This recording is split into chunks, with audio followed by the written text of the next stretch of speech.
Hello. Hello, everyone. Thank you for coming. This is awesome. I'm Tony Chiappetta, And I'm Nick Chiappetta. Chiappetta Shoes. So today we're here to talk about, focus on core competencies and how Chiappetta Shoes has survived for 98 years and positioned for another generation of growth. So me and Tony are currently the fourth generation in the business. Our great-grandfather came over from a small town outside of Cosenza, Italy, as a cobbler and ended up settling in Kenosha, Wisconsin. Since then, after 98 years, and now the current fourth generations, is grown immensely, coming from a 700 square foot retail location to now a much larger facility with 2 orthotic labs on site. After our great-grandfather handed over the business to our grandfather and his brother, our great-uncle Charlie, our grandmother took over after a sudden passing and ran the business successfully for 33 years. At that time in 1970, there was not a whole lot of women in the business landscape, and being very tough and stubborn, she managed to run it very successfully until our parents took it over. And since then, they have kind of handed the reins over to us for the next growth and the next chapter of our business.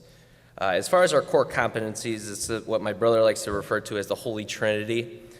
We operate a full-service retail location. So a lot of you, I'm sure, had at one point where you go into a shoe store and they sit and fit and they actually measure your feet. A lot of times that's, you go into a shoe store, that's not what you get anymore. That's still what we do each and every day. Not to mention, we also like to discuss with you what your issues are and how can we better serve you. So we really do focus on one-on-one to build the experience, to make sure that you come back, but not just you, your children, your grandchildren, so you always come and we have a place for you at our store. The other thing is custom orthotic manufacturing. That's one of our other core competencies. And with that, I'm sure 70% of you conservatively have had a foot pain at some point in time, whether it's plantar fasciitis, heel pain, heel spurs. I'm sure most of you have suffered that. So we do deal with that on a regular basis, and with our orthotics, that's how we kind of prevent that and help you become the best version of yourself. And of course, our full repair shop. We have a full-time cobbler on staff where he does everything from resoling Allen Edmonds, Ferragamos, to Birkenstocks, to stitch repair, to really anything you can imagine. He's very good too, so it's nice to have that guy in the bag there. Yeah, we really try to cover all the available options, the best options. And growing up in the business, we like to say we were born in a shoebox, and pretty much we were. Our first memories, for sure for me, were being in our storefront window, looking out. I was probably 2 years old. I still remember this, and just playing with shoes. So we never take that for granted. And growing up in the business, being a family business, you have a lot of generations that might not be interested. And something that we've always been a part of is just being a retailer. And understanding who we are, what we do. Our mission is to really offer the best customer experience in footwear retailing as best as possible for in-store, and now we're getting to the point where we can do that online. We're taking all our knowledge sets and talking about future options and artificial intelligence and trying to build that into an online experience. So before we get to that point, both my brother and I went to UW Milwaukee, proud alums, awesome school, the college, Lubar College of Business, amazing to attend, a lot of great teachers from Kohl's, Harley, number of different corporations in the area, guys not willing to fully retire and impart their knowledge on us, and I greatly appreciated that experience. But we both came out of college, 2008, 2010, and we thought we were going to triple our business within a year. Oh yeah, I got all these great ideas, and that clearly did not happen immediately. And we learned that failing quickly and just getting all these ideas out weren't going to build the business. We had to have a full understanding of what we're doing. And for our parents that built the business from 1984 to about 2008, They did an amazing job growing it to a certain size at that point, but we were still on paper and pens. We had a lot of just in-store practices that weren't up to date with what's available on a technology basis. So we learned to fail quickly. We had a lot of ideas. We put a lot of inventory in that didn't sell. And being a business, there's costs that you have to absorb when you do fail that way. So we had to take a step back. Kind of really get a full understanding of who Chiappetta Shoes is, what we are in the marketplace, what makes us interesting. And one of the things that UWM taught us was SWOT analysis. We heard it pretty much, at least once a week, probably every day.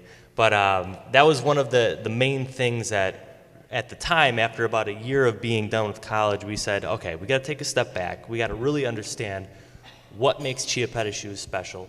What are we best at? And a lot of the education that we got from UWM helped us kind of hone in on not trying to do everything, focus on what makes us best, Yeah, and being a brick and mortar location, that was the one thing that we had to really kind of ask ourselves, what do we do best? And what have we been known for? And our DNA, our entire 98 years in business, was our full service.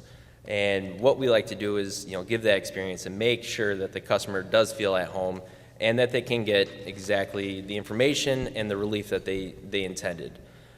So that separating ourselves from other discounters and other stores in the area is really what we did best, is just to really sell not our product but ourselves, to make sure that they trust us so that they do come back, and then we can help them, like I said, for generations to come.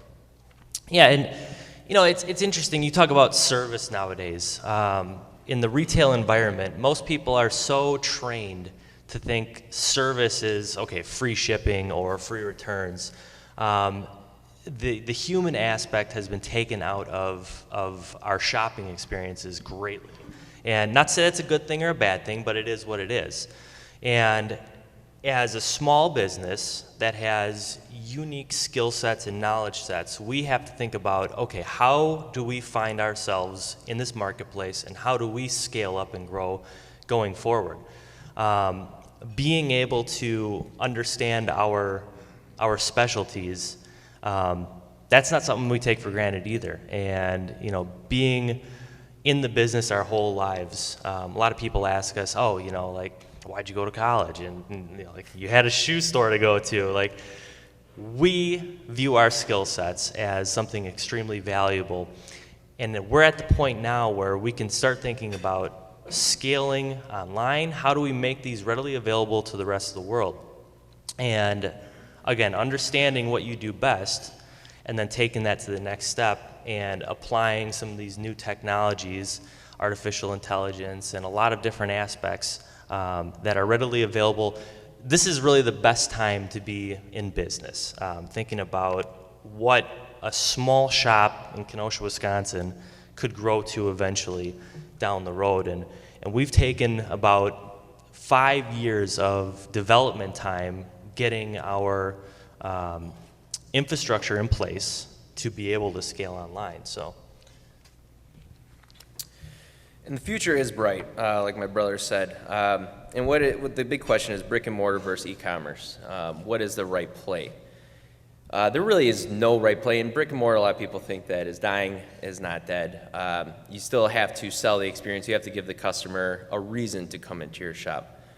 With millennials, everybody says, they might not want it. We believe that with customer service, there still is a place there. Yes, convenience is always key. But at the same time, if you sell the experience, if you sell the customer that you are there for them, they will come in. But like Tony said, we have worked on a number of initiatives to really offer our services online. And there is a development in the near future that we are rolling out here soon to where we can offer our expertise and our services in the e-commerce platform. And I'm sure everybody in this room has dabbled a little bit, but business comes down to luck, finding the right people and being in the right place at the right time is essential for making special things happen. When we got out of college, We had a retired engineer that came in and helped us out with our orthotic manufacturing part-time, and he was influential to helping us hone in our practices, not just from an orthotic manufacturing standpoint, but taking an engineer's mindset and applying that to pretty much everything that we do. Rest in peace, Ted. He was a good person to have in the shop, and kind of going forward now, thinking about scalability, you can do anything you want. With artificial intelligence, it's a hot topic, you hear it a lot, but it is readily available in many different avenues that you can apply your business. So it's really an amazing time to be in business. It's an awesome time to be a small business and somebody that's looking to grow. And thank you guys very much for all your time.